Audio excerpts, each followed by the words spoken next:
She banged on my door like the world was ending. Before I could even open, she was already shouting, "Step outside. You're under arrest." Two men in uniforms stood behind her, but their badges looked cheap, like they came from a costume store. My neighbors peeked out through their blinds, whispering. I froze for a second, not because I was scared, but because I couldn't believe the nerve. This was my land. My home. And she, just a neighbor with too much perfume and too much power in her head, was acting like a queen. She shoved a paper in my face, bold red letters on top, HOA Notice of Eviction. But I don't even live in an HOA. That's when I knew she was playing dirty. I kept my hands steady, my voice calm, but inside, my pulse started racing. Not out of fear, out of anger. Because I had a secret she didn't know. I wasn't just some random guy she could bully. And if she pushed one step further, she was about to learn the hard way that I was the last man she should ever try to frame. She smirked like she had already won. "Don't make this harder than it has to be," she said, tilting her head as the fake cops tightened their grip on their plastic-looking belts. I could see her eyes scanning the crowd of neighbors gathering across the street, feeding off their attention like she was the sheriff of the whole block. One of the men stepped closer and reached for my arm, but I didn't move. Instead, I leaned against the doorframe, studying his badge. The numbers were printed crooked, like they'd been glued on last night. "You really want to do this?" I asked softly. He hesitated, glanced at her, then back at me. She snapped at him, "Do it. He doesn't belong here, he's a danger to this neighborhood." That was it. That single line. She wanted to humiliate me in front of everyone, to strip me of my dignity. But I wasn't about to play her game. I pulled out my phone slowly, clicked record, and said loud enough for the crowd to hear, "Funny thing. You're trespassing on federal property." The street went silent. Even the fake cops froze. Karen laughed nervously, but I saw the flicker in her eyes, like for the first time. She wasn't sure if she'd gone too far. Her laugh cracked, but she kept pushing. "Federal property? Please. You're just some washed-up renter. These officers will take you away, and your neighbors will finally be safe." She waved her hand like she was leading a parade, but the crowd didn't clap. They just watched, waiting.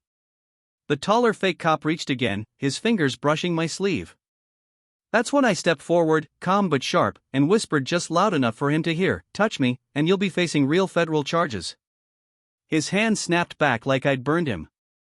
Karen's face turned red. She shoved the fake notice into my chest. "You're lying. You don't even belong here." I looked at the paper, smiled, then held it up for the neighbors to see. "This isn't even a legal document. It's a printout from Google Docs." Gasps broke out. Someone across the street shouted, "Yeah, that's fake." Karen's mask cracked for a moment, but she doubled down, screaming, "Arrest him now." The two men shifted, uneasy, until I pulled something from my pocket, a slim black wallet. I flipped it open just enough for the golden letters to glint in the sun. "FBI," I said quietly, but the whole street heard it. You could feel the air change instantly. The fake cops froze like statues. Karen's mouth dropped, but no words came out. The silence cut sharper than any scream. Karen blinked fast, her hands twitching as if she wanted to snatch that badge and prove it was fake, but she couldn't move. The two officers stepped back, their confidence draining out like water from a broken glass. One of them stammered, we were just," but his voice cracked before he finished. I stepped down from my porch, slow and steady, never taking my eyes off them. "Impersonating law enforcement is a federal crime," I said, my tone flat, controlled. The crowd leaned in, every neighbor now glued to the scene. Karen tried to recover, yelling, "Don't believe him. He's making it up. He's dangerous, that's why I called them." But her voice had lost its sharpness. It was shaky, desperate.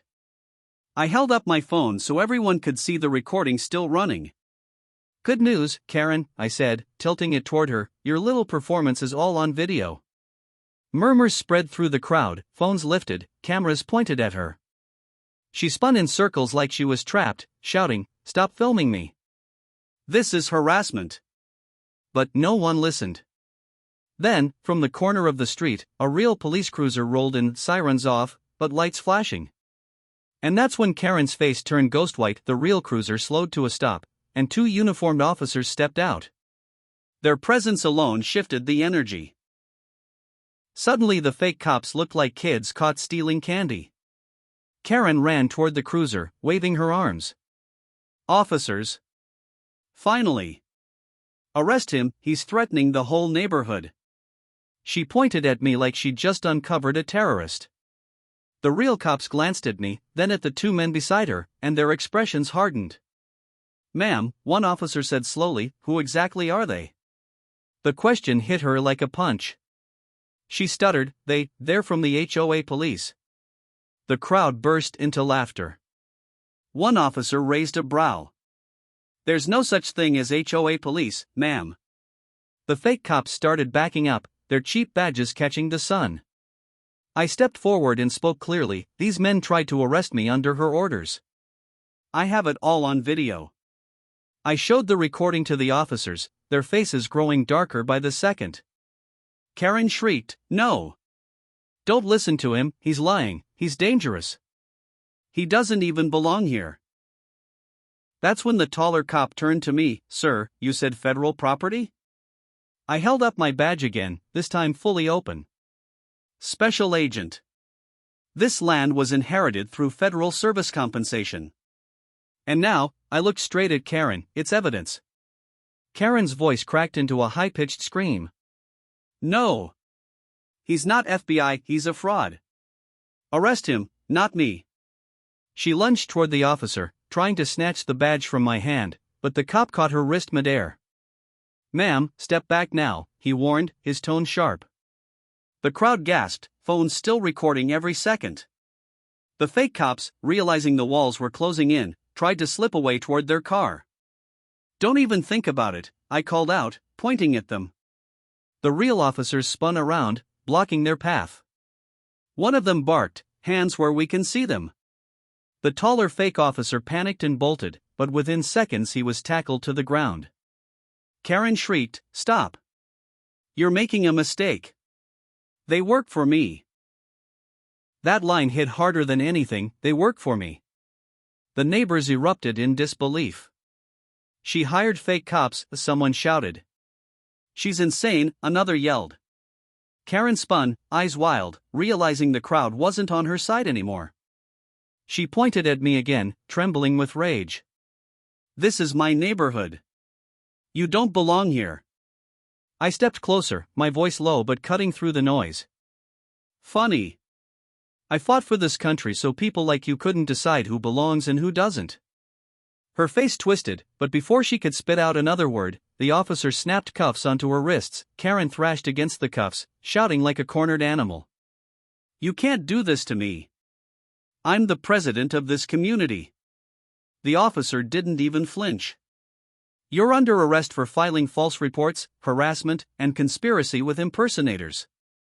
The neighbors cheered, an explosion of claps, whistles, and phones capturing every second. For years, they had put up with her threats, her fake notices, her power trips. And now, she was the one being shoved into the back of a cruiser. The fake cops sat on the curb, heads hanging, one of them mumbling, "She promised us it was legal." I walked forward, keeping my tone calm, but my words deliberate, so Karen could hear through the closed window. "You wanted to humiliate me. Instead, you exposed yourself in front of everyone." Her face pressed against the glass, eyes burning with hate, but she had no words left. The crowd turned to me, some clapping me on the back, others whispering, "We had no idea you were FBI." I just gave a small nod. "I don't flaunt it," I said, "but I don't let bullies rewrite the law either." The cruiser pulled away, Karen's muffled screams fading down the street, leaving behind nothing but the echo of her downfall. The neighbors stood in silence for a moment, then one older man spoke up, his voice shaking, "We thought we had to live under her rules." "But we never did we?" I shook my head. "Nobody has the right to steal your freedom with fake authority. Not her. Not anyone." People nodded, some wiping their eyes, some smiling in relief. Kids who'd been hiding behind their parents finally stepped forward, like the street felt safe again. One of the officers turned to me and said, "Agent, we'll take it from here. Thank you for handling this the way you did." I gave him a simple nod, but inside, I felt the weight lift. Not because I'd revealed who I was, but because justice finally hit the one who thought she was untouchable. I looked back at my house, my land, and the flag waving at the porch. "I didn't fight for this country to be told I can't live free in my own home," I said quietly, but the neighbors heard me.